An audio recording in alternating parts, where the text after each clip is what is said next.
Ninguno de sus hijos asistió a su cumpleaños. Meses después, cuando leyeron el testamento, todos gritaron al escuchar algo que no esperaban. Antes de empezar, me gustaría que me siguieses y que comentases de dónde nos estás viendo, gracias. Don Jaime era un hombre forjado en la dureza del trabajo y la devoción por su familia. Había nacido en un pequeño pueblo rural, en una casita de barro y paja, donde el esfuerzo diario era la única moneda de cambio para sobrevivir.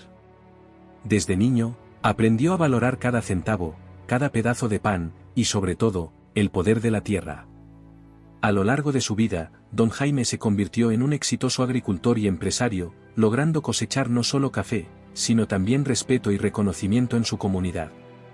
Había sido un padre ejemplar, o al menos eso había creído siempre. Se casó joven con Elena, su gran amor, y juntos tuvieron 3 hijos, Carlos, Laura y Andrés. Todos los esfuerzos de don Jaime y Elena estaban enfocados en asegurar que sus hijos tuvieran lo que ellos nunca habían tenido, una vida más fácil, acceso a la mejor educación, y sobre todo, oportunidades para ser lo que quisieran ser. Y, en ese sentido, lo lograron.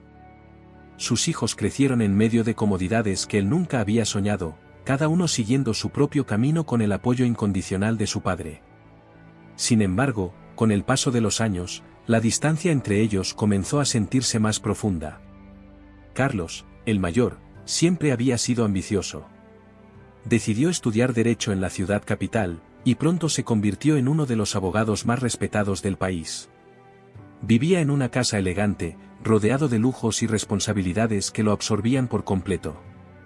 Con el tiempo, sus visitas al pueblo donde su padre seguía viviendo en la vieja hacienda familiar se hicieron más escasas. Siempre había una excusa: el trabajo, un juicio importante, la familia, o simplemente la distancia. Laura, la única hija de don Jaime, tenía una mente brillante para los negocios. Había heredado el sentido comercial de su padre, pero lo aplicaba en una escala mucho mayor. Se casó con un empresario extranjero, y juntos crearon una cadena de hoteles que los mantuvo en constante expansión. Laura vivía entre aviones, hoteles de lujo y reuniones interminables. A pesar de su éxito, sus prioridades comenzaron a cambiar, y las llamadas a su padre se volvieron cada vez más esporádicas. Siempre prometía que pronto se verían, pero el pronto nunca llegaba. Andrés, el menor, era el espíritu libre de la familia. Mientras sus hermanos construían carreras y acumulaban éxitos, él buscaba el sentido de la vida en los lugares más remotos del mundo. Siempre viajando, siempre en movimiento. Había estudiado filosofía y arte, pero nunca había encontrado un camino fijo. Se refugiaba en el descubrimiento de culturas y paisajes exóticos. A diferencia de sus hermanos, Andrés mantenía una conexión emocional más profunda con su padre, pero su estilo de vida lo alejaba físicamente.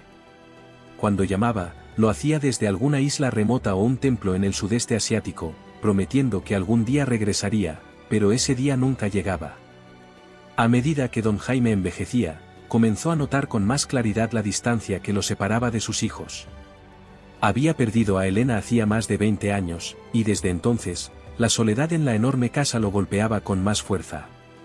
Sin embargo, nunca les reprochó nada a sus hijos.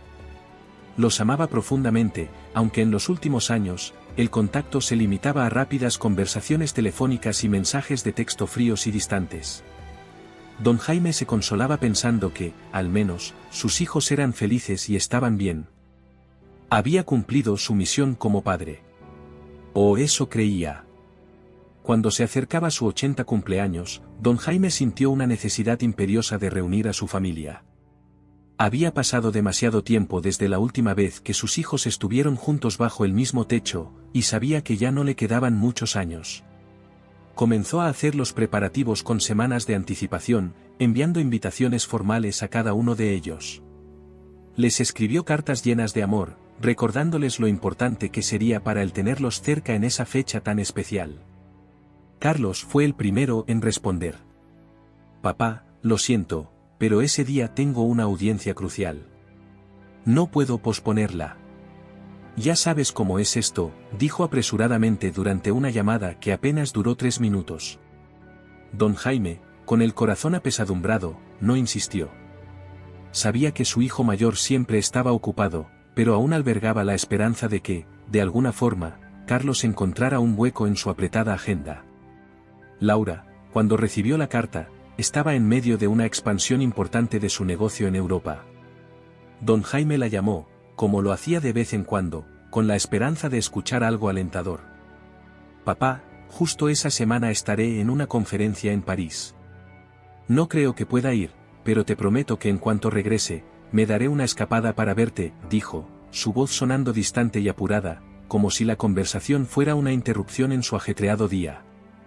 Andrés, por su parte, estaba en Tailandia, explorando monasterios budistas y haciendo voluntariado en una comunidad rural. La conexión telefónica fue intermitente, pero don Jaime logró comunicarse con él.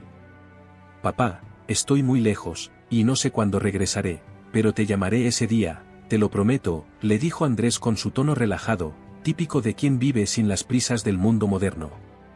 El día del cumpleaños de don Jaime llegó, y con él, la silenciosa confirmación de que ninguno de sus hijos vendría. La casa estaba adornada con esmero, el comedor preparado para una gran celebración. Don Jaime había pedido a la cocinera que preparara los platos favoritos de cada uno de sus hijos, como si su presencia espiritual pudiera compensar su ausencia física. Había ordenado flores frescas del jardín y colocado los regalos que había comprado para ellos en una mesa cercana, envueltos con papeles de colores que había elegido con cuidado. Las horas pasaron lentamente. Don Jaime se sentó en su sillón favorito, mirando hacia la puerta, esperando algún sonido que indicara que alguno de sus hijos llegaría por sorpresa. Pero el silencio de la casa se hacía más profundo con cada minuto. A medida que caía la noche, la esperanza se desvanecía. Cuando el reloj marcó las 8, se levantó y se dirigió al comedor, donde el pastel, decorado con las palabras «Feliz cumpleaños, papá», esperaba ser cortado. Don Jaime apagó las velas en soledad, sin hacer ningún deseo, porque en el fondo sabía que el único deseo que había querido ya no se cumpliría. Esa noche, mientras se retiraba a su habitación, su cuerpo se sintió más pesado que nunca. No era solo el cansancio físico, sino el peso de una vida llena de sacrificios que, en ese momento, le parecían vacíos. Hice todo por ellos, pensó, mientras sus ojos se cerraban en un profundo y triste sueño. Los meses que siguieron a su cumpleaños fueron una lenta despedida. Don Jaime enfermó, y aunque sus hijos estaban al tanto de su deterioro, ninguno tuvo el tiempo o la disposición de visitarlo con frecuencia. Carlos seguía inmerso en sus casos judiciales, Laura continuaba viajando de un país a otro, y Andrés, simplemente estaba en algún lugar lejano, siempre buscando algo. Una fría mañana de noviembre, don Jaime falleció en su cama, en paz, pero con la misma soledad que había marcado sus últimos años. La noticia llegó rápidamente a sus hijos, quienes, llenos de culpa y tristeza, se reunieron en el pueblo para su funeral. El aire estaba cargado de silencio y remordimiento. Se miraban entre sí, conscientes de que habían fallado en lo más importante, estar con su padre cuando más los necesitaba. Días después del entierro, el abogado de la familia convocó a Carlos, Laura y Andrés para la lectura del testamento. Aunque la tristeza aún pesaba en sus corazones, no podían evitar la curiosidad por saber qué les había dejado su padre. Esperaban las típicas distribuciones de bienes, las tierras, el dinero, las propiedades. El abogado comenzó a leer el testamento en la pequeña oficina, en medio de un silencio reverente. El inicio del documento no sorprendió a nadie. Como era de esperar, las tierras de cultivo irían a Carlos, el hijo mayor. La mayor parte del dinero iría a Laura, para que continuara con su negocio. Andrés recibiría una casa de campo, un refugio que siempre había deseado tener, aunque nunca lo había pedido. Pero fue el final del testamento lo que los dejó a todos sin palabras. Finalmente, dijo el abogado con voz solemne, don Jaime dejó una última cláusula para ustedes. Permítanme leerla con cuidado. El abogado tomó aire antes de continuar. Si están escuchando esto, significa que ya no estoy entre ustedes. He tenido una vida plena, aunque me dolió no haberlos tenido conmigo en mi último cumpleaños. No les guardo rencor. Sin embargo, hay algo que quiero compartirles como última lección. Cada uno de ustedes encontrará una caja en mi escritorio, una para Carlos, una para Laura y otra para Andrés. Dentro de ellas he dejado el objeto más preciado que pude darles en vida, aunque parece que lo olvidaron. Este es mi último regalo para ustedes. Los tres hijos, confusos, se dirigieron al escritorio del despacho donde las tres cajas estaban cuidadosamente colocadas, tal como su padre lo había indicado. Cada uno tomó la suya con manos temblorosas y la abrió con expectación. Dentro de cada caja había un viejo reloj de pulsera, el mismo que don Jaime había usado durante años. Cada reloj estaba acompañado por una breve nota escrita con la letra de su padre, cuidadosamente guardada. La nota de Carlos decía: «Este es el tiempo que nunca me diste, hijo. Espero que ahora puedas entender lo valioso que es». La de Laura decía: «Siempre creíste que el éxito se medía en logros. Pero el verdadero éxito está en compartir el tiempo con quienes amas». Y la de Andrés: «Tu búsqueda siempre fue admirable, hijo, pero a veces lo que más necesitamos está justo aquí, en el tiempo que tenemos y dejamos pasar». Los tres hijos se miraron en silencio, el peso de las palabras de su padre golpeándolos con fuerza.